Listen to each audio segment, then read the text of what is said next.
अगल बगल लाई हम देख ले। अम्मा जी, मैं इस दोगलवा के साथ नहीं रहूंगी।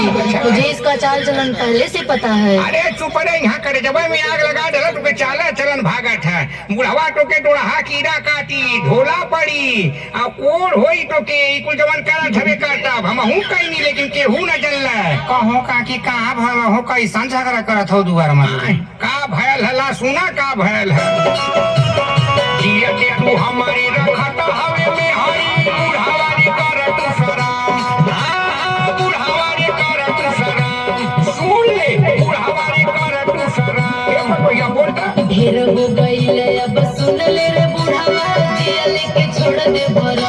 अरे सुन हमारा खाऊ की बुढ़िया दादी के नटोइया देव मुआ।